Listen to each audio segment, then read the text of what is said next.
జరిగింది. అంటే ఈ పరిపాలన బాగుంది, ఈ ప్రభుత్వ పనితీరు బాగుంది అనేవాళ్ళు 49.90% ప్రస్తుతం ఆంధ్రప్రదేశ్‌లో ప్రజలు వాళ్ళ మూడ్‌తో ఉన్నట్టు తెలుపుతుంది సర్వే. 24.10% బ్యాడ్ అంటే బాలేదు, అసంతృప్తితో ఉన్నాము అని చెప్పి 24% మంది చెప్తున్నారు. పర్లేదు ఒక మోస్తారుగా ఏదో అలా కొనసాగిస్తున్నారు. అటు మంచిగా లేదు, ఇటు చెడుగా కూడా లేదు.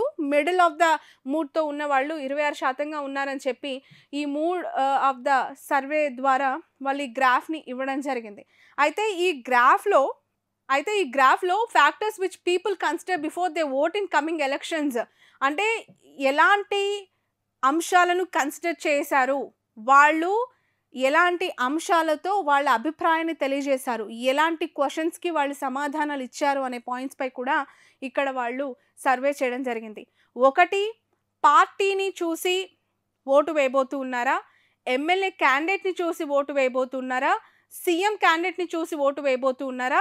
డెవలప్‌మెంట్ ఆంధ్రప్రదేశ్‌లో జరిగిన అభివృద్ధిని చూసి మీరు ఓటు వేయాలనుకుంటున్నారా?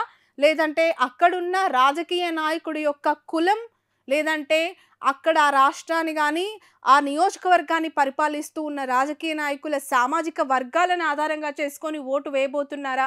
ఇంకా అదర్ ఫ్యాక్టర్స్ కూడా ఇక్కడ వాళ్ళు మెన్షన్ చేయడం జరిగింది ఆరెంజ్ కలర్‌లో. సో, ప్రధానంగా ఇక్కడ మనం చూసుకున్నట్లయితే ఎమ్మెల్యే క్యాండిడేట్‌కి 14.20% అంటే 14.20% ఎమ్మెల్యే క్యాండిడేట్‌ని చూసి మాత్రమే మేము ఓటు వేస్తాము.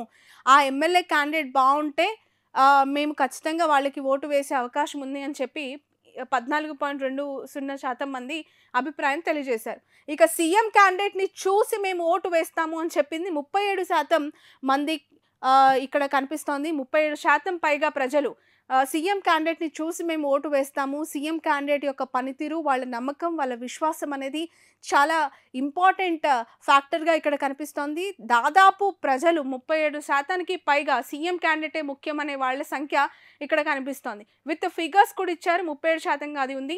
ఇక డెవలప్‌మెంట్ అంశం కూడా ఇక్కడ ప్రధానంగా ఫోకస్ చేస్తూ ఉన్నారు. సో, ఈ డెవలప్‌మెంట్ 19.90 అదంటే దాదాపు 20% ప్రజలు డెవలప్‌మెంట్ కూడా అవసరమే, డెవలప్‌మెంట్ చేసిన వాళ్ళకి మా ఓటు ఉంటుంది, డెవలప్‌మెంట్ చేస్తారనే నమ్మకం ఎవరు కలిగిస్తారో వాళ్ళకి మా ఓటు వేస్తామని చెప్పి దాదాపు 20% అంటే ఒక అటు ఇటుగా 19.90% ప్రజలు తమ అభిప్రాయాన్ని తెలియజేశారు. ఇక క్యాస్ట్‌ని చూసి కుల, సామాజిక వర్గాల ఆధారంగా ఓటు వేస్తాం. మా నాయకుడు రెడ్డి అయితేనే మేము ఓటేస్తాం. మా నాయకుడు కమ్మ అయితేనే కమ్మ కాబట్టి మేము ఓటేస్తాం. లేదు మా నాయకుడు కాపు కాబట్టి కాపు నాయకుడు ఎవరుంటే వాళ్ళకే ఓటు వేస్తాము. మా సామాజిక వర్గమే ముఖ్యం అనుకునే వాళ్ళు ఏపీలో ప్రస్తుతం 10.80%గా మనకు కనిపిస్తూ ఉన్నారు. కేవలం వాళ్ళకి సీఎం క్యాండిడేట్ కాదు, వాళ్ళకి నాయకుడు కాదు, వాళ్ళకి అభివృద్ధి కాదు, సంక్షేమం కాదు. కేవలం కులం చూసి ఓటు వేసి సామాజిక వర్గాల వారీగా 10.80% దానికే మక్కువ చూపించినట్లు మనకు కనిపిస్తోంది. ఇక పార్టీ విషయానికొస్తే 15.40% మంది పార్టీకి కూడా వాళ్ళు కన్సిడరేషన్ చేశారు. పార్టీని చూసి ఓటు వేస్తాము అని చెప్పి.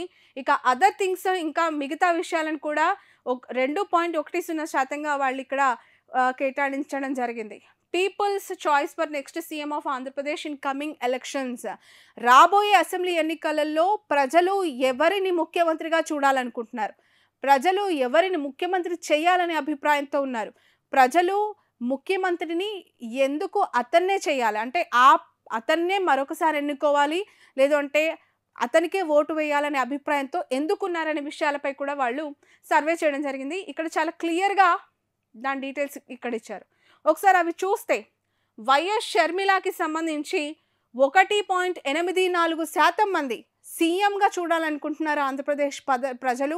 వైఎస్ షర్మిలని దాదాపు 1.84% మంది సీఎంగా చూడాలనుకుంటే, నారా చంద్రబాబు నాయుడు విషయానికొస్తే 37.12%గా ప్రజలంతా కూడా చంద్రబాబు నాయుడిని సీఎంగా చూడాలనుకుంటున్నారు. ప్రస్తుతం ఏపీ ప్రజల యొక్క మూడ్ ఇది.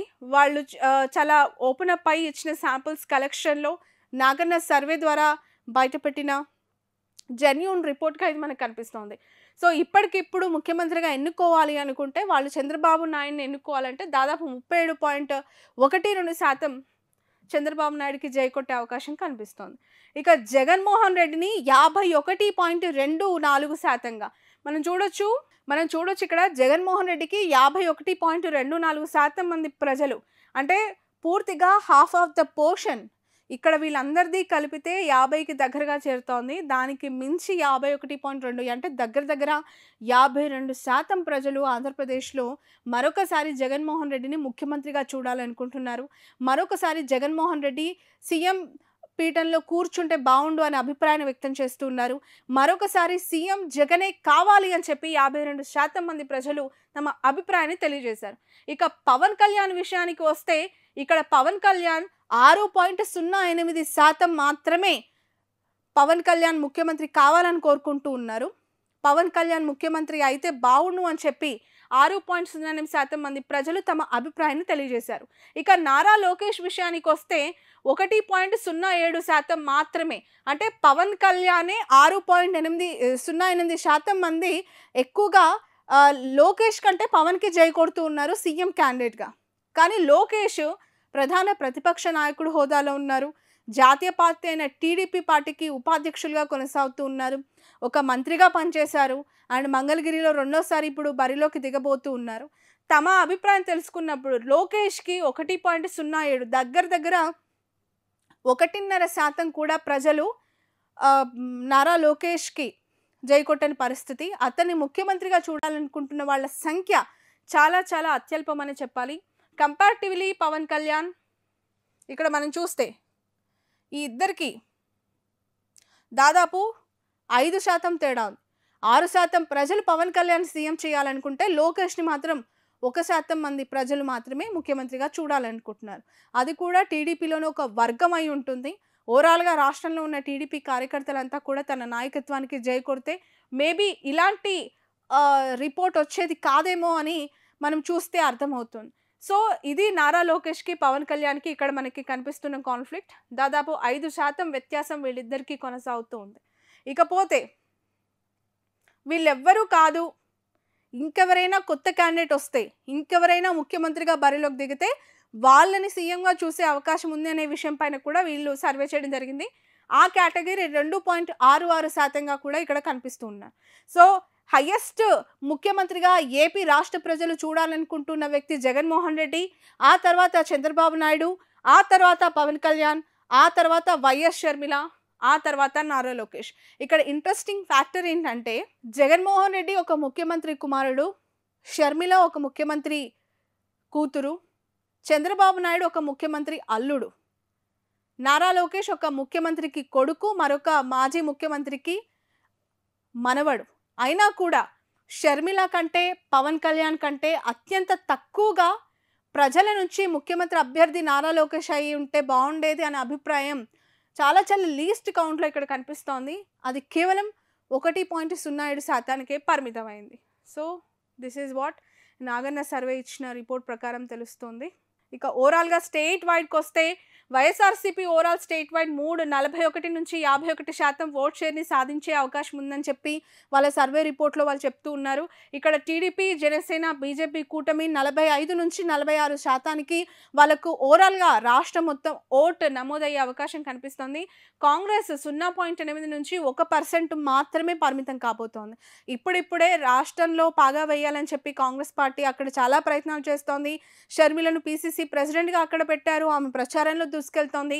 అక్కడ 0.8 నుంచి 1% మాత్రమే కాంగ్రెస్ తమ ప్రభావం చూపించబోతుందని చెప్పి ఈ సర్వే ఇచ్చింది. ఇక అదర్స్, ఇందులో ఇండిపెండెంట్ పార్టీస్ ఉండొచ్చు, ఇండిపెండెంట్ క్యాండిడేట్స్ ఉండొచ్చు, ఎన్నో సామాజిక వర్గాలుగా మిళితమై ఉన్న అనేక చిన్న పార్టీస్ యొక్క సమూహం కూడా అవ్వచ్చు. అదర్స్ని 2.5 నుంచి 3.5 వరకు కూడా ఇందులో వీళ్ళు ఇవ్వడం జరిగింది.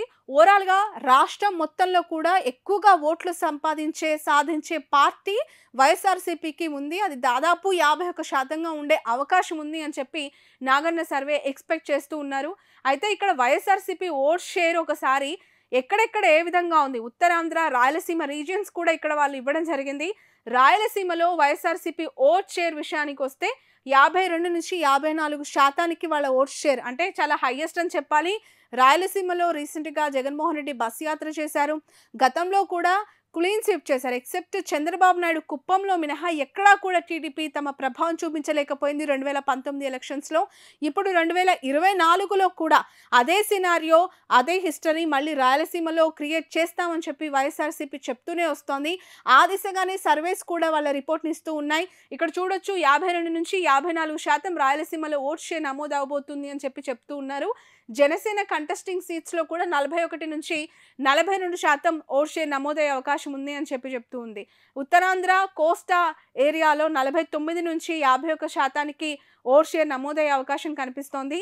టీడీపీ కంటెస్ట్ చేస్తున్న అనేక చోట్ల, అనేక నియోజకవర్గాల్లో 45-46% ఓట్ షేర్ గెయిన్ అయ్యే అవకాశం ఉందని చెప్పి నాగన్న సర్వే చెప్తుంది. ఇక బీజేపీ కంటెస్ట్ చేస్తూ ఉన్న నియోజకవర్గాలు 39-40% సీట్లకి పరిమితం అయ్యే అవకాశం ఉందని చెప్పి చెప్తోంది. ఇక స్టేట్ పల్స్ డిస్ట్రిక్ట్ వైజ్‌గా ఒకసారి ఇక్కడ చూసినట్లయితే శ్రీకాకుళంలో వైఎస్ఆర్‌సీపీ 6 సీట్లు దక్కించుకోబోతుందని, టీడీపీ కూటమి 2 టఫ్ ఫైట్ కీన్ కంటెస్ట్ 2 చోట్ల ఉంది.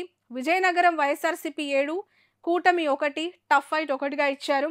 విశాఖపట్నంలో 5 వైఎస్ఆర్‌సీపీకి, 6 కూటమికి ఇచ్చారు. అలాగే టఫ్ ఫైట్ 4 అక్కడ చాలా కీన్ కంటెస్టెంట్ కొనసాగుతుందని చెప్పొచ్చు. ఎందుకంటే ఆల్రెడీ కాపులు చాలా ఎక్కువగా ఉన్న నియోజకవర్గాల్లో అంటే జిల్లాల్లో విశాఖపట్నం 1. విశాఖపట్నంలో గతంలో అనేక మారిన పరిస్థితుల్లో వైఎస్ఆర్‌సీపీ ఎక్కువ సీట్లు దక్కించుకోవాలని చెప్పి అనేక మార్పులు, చేర్పులు చేసింది. ఆఫ్‌కోర్స్ మంత్రి అమర్నాథ్‌ని కూడా అక్కడ అనకాపల్లి నుంచి గాజువాక పంపించారు. అక్కడ కూడా వైసీపీ ఇప్పుడు 5 సీట్లు దక్కించుకునే అవకాశం ఉందని సర్వే చెప్పింది. అదనంగా 1 సీట్ ఎక్స్‌ట్రాగా కూటమి అంటే 6 సీట్లు కూటమి దక్కించుకునే అవకాశం ఉందని చెప్పి ఈ సర్వే చెప్తోంది. ఈస్ట్ గోదావరిలో వైసీపీ 6, కూటమి 8, కీన్ కంటెస్ట్ 5 కొనసాగుతుంది. వెస్ట్ గోదావరిలో వైసీపీ 6, జనసేన, టీడీపీ కూటమి 5, కీన్ కంటెస్ట్ 4 చోట్ల ఉందని ఈ సర్వే చెప్తోంది. ఇక కృష్ణా విషయానికి వస్తే వైఎస్ఆర్‌సీపీకి 6 ఇచ్చారు, జనసేన కూటమికి 6, అలాగే టఫ్ ఫైట్ 4గా ఇచ్చారు. ఈక్వల్‌గా కనిపిస్తున్నాయి ఇక్కడ ఈ 2 కూడా 6 చెరి సమానంగా. కృష్ణా జిల్లా విషయానికి వస్తే ఇక్కడ ఈ సర్వే రిపోర్ట్ ఆధారంగా చెప్తున్నారు ఎక్కువగా రాజధాని భూముల అంశంతో కూడుకున్న నియోజకవర్గాలు ఈ కృష్ణ. అనేక క్యాపిటల్ ఇష్యూస్, సమస్యలతో గత 5 ఏళ్ల కాలం ప్రభుత్వము ప్రతిపక్షం వైపు ఒక వార్ కొనసాగింది. అలాంటి ఒక అర్బన్ పాపులేషన్ ఎక్కువగా ఉన్న ఈ కృష్ణా డిస్ట్రిక్ట్‌లో చెరి సమానంగా వైఎస్ఆర్‌సీపీ, టీడీపీ సీటు దక్కించుకోబోయే అవకాశం ఉంది అని చెప్పి ఈ సర్వేలో చూసిన విషయాలను బట్టి అర్బన్ పాపులేషను, అలాగే 3 రాజధాని అంశం ఏదైతే ఉందో 3 క్యాపిటల్ ఇష్యూస్‌కి కృష్ణా జిల్లా వాసులు కూడా జై కొట్టినట్లు కనిపించే అవకాశం ఉంది. ఎందుకు అంటే ఇక్కడ సర్వేలలో దాదాపు చాలా తక్కువగా కనిపించాలి. ప్రీ పోల్ సర్వే కాబట్టి ఒకవేళ రాజధాని అంశం నెగెటివ్ అయ్యి నిజంగానే టీడీపీ చేసిన ప్రచారంలో వాస్తవం ఉండుంటే, అసలు అమరావతి క్యాపిటల్ లేకుండా ప్రజలు ఆమోదం తెలపకపోయి ఉంటే ఇక్కడ ఈ కౌంట్ అనేది చాలా తక్కువ ఉండాలి. కానీ వైఎస్ఆర్‌సీపీకి 6 ఇచ్చారు, కూటమికి 6 ఇచ్చారు. కీన్ కంటెస్టెంట్ అక్కడ టఫ్ ఫైట్ 4 నియోజకవర్గాల్లో ఉందని ఇచ్చారు. గుంటూరు విషయానికి వస్తే 8 వైసీపీ, 4 కూటమి, 5 కీన్ టఫ్ ఫైట్ ఉందని చెప్తూ ఉన్నారు. ప్రకాశం విషయానికి వచ్చిన 8 వైఎస్ఆర్‌సీపీ. అలాగే ఇక్కడ మరొక విషయం, గుంటూరులో కూడా వైసీపీకి 8 ఇచ్చారు. చాలా హైయెస్ట్ ఫిగర్ ఇది. గుంటూరు కూడా చాలా హాట్ సీట్స్ అని చెప్పాలి. ఎక్కువగా కమ్మ సామాజిక వర్గం, కాపు సామాజిక వర్గం ఉండే నియోజకవర్గాలు ఈ గుంటూరు, కృష్ణ. అలాంటి చోట్ల వైసీపీకి అత్యధికంగా సీట్లు వస్తున్నాయి అంటే ఖచ్చితంగా ఈ రాజధాని ఎఫెక్ట్ అనేది ఆ నియోజకవర్గాల్లో లేదు అనేది మనకి కనిపిస్తోంది. సో గుంటూరులో కూడా ఇదే సిచ్యువేషన్. ఇంకా ప్రకాశంలో వైసీపీకి 8, కూటమికి 2, టఫ్ ఫైట్ 2 ఉన్నాయి. నెల్లూరు విషయానికి వస్తే వైసీపీకి 9 ఇచ్చారు, టీడీపీకి 0 ఇచ్చారు. టఫ్ ఫైట్ 1 నియోజకవర్గంలో ఉందని చూపిస్తున్నారు. చిత్తూరులో 10 వైసీపీ కొట్టబోతున్నట్లు చెప్తున్నారు. అలాగే కూటమికి 2, టఫ్ ఫైట్ 2 ఉన్నట్లు చెప్తూ ఉన్నారు. అనంతపూర్ విషయానికి వస్తే వైసీపీ 9, కూటమి 3, అలాగే టఫ్ ఫైట్ 2 నియోజకవర్గాల్లో ఉందని చెప్తున్నారు. కర్నూలు విషయానికి వస్తే 13 వైసీపీకి ఇచ్చారు, కూటమికి 0, టఫ్ ఫైట్ 1 నియోజకవర్గంలో ఉందని చెప్తున్నారు. కడప విషయానికి వస్తే 10కి 10 కడప నియోజకవర్గంలో వైఎస్ఆర్సీపీ దక్కించుకోబోతుందని చెప్పి సర్వే రిపోర్ట్‌లో చెప్తున్న వాస్తవం. టీడీపీ కూటమికి ఒక్క సీటు కూడా కడపలో వచ్చే అవకాశమే లేదు అని చెప్పి ఈ సర్వే రిపోర్ట్ తేల్చేసింది. గతంలో కూడా పూర్తిగా 2019లో క్లీన్ స్వీప్ చేసింది కడప నియోజకవర్గం. మళ్ళీ అదే రికార్డ్‌ని వైసీపీ మళ్ళీ బ్రేక్ చేసే అవకాశం, తమకు తామే ఆ రికార్డ్‌ని క్రియేట్ చేసుకునే అవకాశం ఇక్కడ కనిపిస్తూ ఉంది. సో 103 సీట్లు వైఎస్ఆర్సీపీకి ఇచ్చారు. 39 టీడీపీ కూటమికి ఇచ్చారు. ఇంకా 33 నియోజకవర్గాల్లో అత్యంత కీన్ కంటెస్ట్ అంటే చాలా టఫెస్ట్ సిట్యుయేషన్ ఉంది అని చెప్పి 33 నియోజకవర్గాల్లో వాళ్ళు ఇవ్వడం జరిగింది. YSRCP will win in 21 parliament constituencies and alliance maybe win 4-5 constituencies అని చెప్పి ఇచ్చారు. పార్లమెంట్ సెగ్మెంట్ల వారీగా చూస్తే ఎంపీలు 25 ఎంపీ స్థానాలు ఉన్నాయి. ఏపీలో ఆ 25 ఎంపీ స్థానాల్లో 20-21 నియోజకవర్గాల్లో 21 పార్లమెంట్ సీట్లను వైసీపీ గెలుస్తుందని, 4-5కి టీడీపీ కూటమి పరిమితమయ్యే అవకాశం కనిపిస్తుందని చెప్పి ఇక్కడ చెప్తున్నారు. సో స్టాటిస్టిక్స్ కూడా ఇక్కడ ఇచ్చారు. ఎలాంటి ఏజ్ గ్రూప్తో ఈ సర్వే చేశారు, ఎలాంటి వయసున్న వారిని ప్రశ్నలు అడిగి వాళ్ళు ఈ డేటా కలెక్ట్ చేశారు అనేది క్లియర్ కట్గా, ఇది పూర్తిగా gender wise, education wise, age wise దశల వారీగా వీళ్ళు తీసుకున్న శాంపుల్స్ అన్నీ కూడా క్లియర్గా ట్రాన్స్పరెన్సీతో ఈ రిపోర్ట్ అంతా బయటపెట్టారు. ఏజ్ గ్రూప్ ఇక్కడ 18-25 సంవత్సరాలు, కూటమికి సంబంధించి వాళ్ళు వచ్చిన ఓట్ షేర్ని కూడా పెట్టారు ఏజ్ వైజ్గా. కాంగ్రెస్ క్యాండిడేట్కి ఎంతమంది జై కొట్టారు, వైసీపీకి ఎంతమంది, టీడీపీకి ఎంతమంది. ఎక్కువగా ఇక్కడ చూడొచ్చు 18-25 సంవత్సరాలు ఉన్న వయసు వాళ్ళు టీడీపీ కూటమికి జై కొడుతున్నారు. 49.27% ప్రజలు లేదంటే యువకులంతా కూడా టీడీపీ కూటమి అధికారంలోకి వస్తే బాగుండు అనే అభిప్రాయాన్ని ఇక్కడ వ్యక్తం చేస్తున్నట్లు కనిపిస్తోంది. మెజారిటీ ఆఫ్ ద యంగ్స్టర్స్ 26-35 వయసున్న 26 సంవత్సరాల నుంచి 35 సంవత్సరాల మధ్య వయసున్న వాళ్ళంతా మళ్ళీ వైసీపీకి చేకూరుతున్నారు. 52.31% వాళ్ళు తమ అభిప్రాయాన్ని వైసీపీ అధికారంలోకి వస్తే బాగుంటుంది అని చెప్పి ఇక్కడ చెప్పడం జరిగింది. అయితే ఇక్కడ జెండర్ వైజ్ ఇచ్చారు. ఫీమేల్ ఎక్కువగా మహిళలు 55.50% జగనన్న గవర్నమెంట్ అంటే జగన్మోహన్ రెడ్డి మళ్ళీ సీఎం అయితే బాగుంటుందని చెప్పారు. మేల్ 51.30% మంది జగన్ సీఎం అయితే బాగుంటుంది అని. ఆ తర్వాతనే చంద్రబాబు నాయుడు గారి గురించి తమ అభిప్రాయం చెప్పడం జరిగింది. ఇక ఎక్కువగా 1వ క్లాస్ నుంచి 9వ తరగతి విద్యార్థులంతా కూడా చాలా ఇంట్రెస్టింగ్గా అనిపిస్తోంది. వీళ్ళు first time I think education వైజ్గా కూడా అంటే చదువుకునే వాళ్ళ దగ్గర కూడా వీళ్ళు తమ సర్వేని, చదువుకుంటున్న పిల్లల దగ్గర కూడా వాళ్ళ అభిప్రాయాన్ని సేకరించడం ఇట్స్ డిఫరెంట్ థింగ్ అని చెప్పాలి.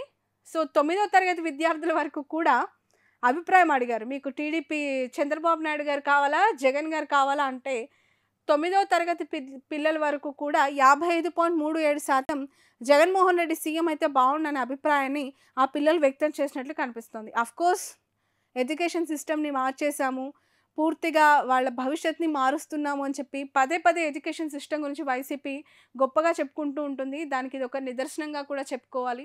ఇక డిగ్రీ స్థాయి వ్యక్తులు, గ్రాడ్యుయేషన్ స్టూడెంట్స్ అంతా కూడా అగైన్ 50% జగన్కి ఛాన్సెస్ ఉన్నాయని చెప్తున్నారు. 47% మంది చంద్రబాబుకు మద్దతు తెలిపారు. లిటరేట్ పీపుల్ అంతా కూడా 55% మంది జగన్కి అనుకూలంగా చెప్తే 43% మంది చంద్రబాబుకు చెప్పారు. ఇలా అనేక రకాల అభిప్రాయాలు ఇక్కడ వాళ్ళు చెప్పడం జరిగింది. ఇక ఆక్యుపేషన్ వైజ్గా కూడా అంటే ఏ వృత్తుల్లో ఉన్నవాళ్ళు అభిప్రాయాన్ని కూడా తెలియజేస్తూ ఉంటారు.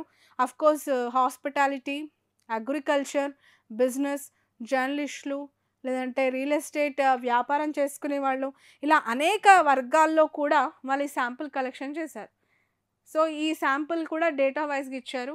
వ్యవసాయం చేసుకునే వాళ్ళు అత్యధికంగా 62% మంది ప్రజలు వ్యవసాయం చేసుకునే వాళ్ళు, రైతులు, రైతు కూలీలు, పంట పొలాలు ఉన్నవాళ్ళు అంతా కూడా జగన్ ముఖ్యమంత్రిగా చేయాలని ఇక్కడ కోరుకున్నారు. సో ఇంకా వివిధ వర్గాల్లో పనిచేస్తూ ఉన్న, ఇతర సెక్టార్స్లో పనిచేస్తున్న వాళ్ళంతా కూడా వాళ్ళ అభిప్రాయం తెలియజేసినట్టు ఇక్కడ చెప్తూ ఉన్నారు. సో కుల సామాజిక వర్గాల వారీగా కూడా వీళ్ళు చేయడం జరిగింది. బీసీలు ఎక్కువగా 52.20% మంది వైసీపీని అధికారంలోకి తేవాలని కోరుకున్నట్లు అర్థమవుతోంది. బీసీ నినాదం చాలా గట్టిగా తీసుకున్నారు జగన్మోహన్ రెడ్డి. ఎక్కడ రెడ్డిలు ఉన్నా అక్కడ వాళ్ళని పక్కన పెట్టి బీసీలకు అవకాశం కల్పించారు, మైనార్టీలకు అవకాశం కల్పించారు. సో బీసీ సామాజిక వర్గంలో 52.29% మంది ప్రజలు ముఖ్యమంత్రి జగన్ అని, వైఎస్ఆర్సీపీ వస్తే బాగుంటుందని అభిప్రాయం తెలియజేశారు. ఇక కూటమికి 46.59 ఇచ్చారు, కాంగ్రెస్కి 0.87% ఇచ్చారు. క్రిస్టియన్స్లో కూడా 57% వైసీపీకి అనుకూలంగా చెప్పారు మద్దతు, 41% కూటమికి. మైనారిటీస్ విషయానికి వస్తే అగైన్ మళ్ళీ 56% వైసీపీకి మద్దతుగా అభిప్రాయం చెప్పారు, 41% మంది కూటమికి అభిప్రాయం చెప్పారు. ఇక ఓసీలు ఇక్కడ చాలా ఇంట్రెస్టింగ్ ఫ్యాక్టర్, అనేక బీసీ మైనారిటీ క్రిస్టియన్స్ అంతా కూడా వైఎస్ఆర్సీపీకి అనుకూలంగా వాళ్ళ మద్దతును తెలిపారు, అభిప్రాయం చూపించారు. బట్ ఓసీ చూడండి, ఓసీ అనేక వైశ్యాసు, బ్రాహ్మణ్స్ అవ్వచ్చు, అలాగే కమ్మలు, కాపులు, ఇతర ఓసీ కేటగిరీస్ అన్నీ కూడా 51% మంది, అంటే దగ్గర దగ్గర 52% మంది టీడీపీ కూటమికి అనుకూలంగా వాళ్ళ మద్దతును తెలిపారు. ఇక్కడ 47.17% వైసీపీకి తమ మద్దతును తెలిపారు. అంటే మెజారిటీ ఆఫ్ ద అగ్ర కులాలు, majority of the OC category అంతా కూడా కూటమికి మద్దతు తెలుపుతున్నట్టు కనిపిస్తోంది. ఈ విషయంలో జగన్కి కొంత ఎఫెక్ట్ పడేలాగా కనిపిస్తోంది. ఇక ఎస్సీ ఎస్టీల విషయానికి వస్తే వైసీపీకి మళ్ళీ వాళ్ళ మద్దతు ఉంటుందని కూడా ఈ సర్వే రిపోర్ట్లో వాళ్ళు చెప్పడం జరిగింది. So this is our. మళ్ళీ వాళ్ళు తీసుకున్న సామాజిక వర్గాల్లో ఇక్కడ సబ్ క్యాస్ట్ కూడా వాళ్ళు మెన్షన్ చేయడం జరిగింది. బలిజ, బ్రాహ్మణ్, చాకలి, చారి, చౌదరి, క్రిస్టియన్, గౌడ, కమ్మ, కాపు, క్షత్రియ, కుమ్మరి, కుర్మ, లంబాడి, ఇలా అనేక కులాలకి సంబంధించి ఆ ఉపకులాలు అయితేనేమి, ప్రధాన కులాలు అయితేనేమి, ఆ కులాల్లో ఉన్న అభిప్రాయాన్ని కూడా వాళ్ళు తీసుకుని ఇక్కడ వాళ్ళ డేటాని ఇవ్వడం జరిగింది. సో చాలా డీటెయిల్డ్ రిపోర్ట్ ఇది, చాలా వాళ్ళ ఇన్ఫర్మేషన్ కూడా ఇక్కడ పెట్టారు. ఎక్స్క్లూజివ్గా వాళ్ళు నెంబర్స్ కూడా ఇక్కడ డిస్ప్లే చేస్తూ ఉన్నారు. Naganna survey is the most authentic survey అని చెప్పాలి. గతంలో అనేక సర్వేస్ వాళ్ళు ఇవ్వడం దాదాపుగా నిజమయ్యాయి. అండ్ చాలా అక్యురస్గా ఉంటుంది, చాలా వాస్తవానికి దగ్గరగా ఉంటుంది ఈ నాగన్న సర్వే. ఇప్పుడు మరొకసారి జగన్మోహన్ రెడ్డి అధికారంలోకి వస్తారని, జగన్కి ఏపీ ప్రజలు పట్టం కడతారని చెప్పి తమ గ్రాఫ్ని ఇక్కడ ఇవ్వడం జరిగింది. So let's wait and see. ఇంకా పోలింగ్కి రిజల్ట్కి ఎన్నో రోజులు లేదు. తుది అంకానికి చేరుకున్న ఈ ఎన్నికల యుద్ధంలో గెలుపు ఎవరికి ఉండబోతోంది, ఈ సర్వే రిపోర్ట్లు ఎంతవరకు నిజం కాబోతున్నాయనేది వేచి చూడాలి. ఇప్పుడు ఆపరేషన్ లేకుండానే మోకాళ్లకు ప్లాస్మా ట్రీట్మెంట్, మీ ఆర్థోపెడిక్ సమస్యలన్నిటికీ రోబోటిక్ టెక్నాలజీ ద్వారా తక్కువ ఖర్చుతో శాశ్వత పరిష్కారం, ఫ్రీ కన్సల్టేషన్, ప్రతి ట్రీట్మెంట్ పై 20% డిస్కౌంట్. ఈ ఆఫర్ కొద్ది రోజులు మాత్రమే, త్వరపడండి. V9 hospitals 9281465842.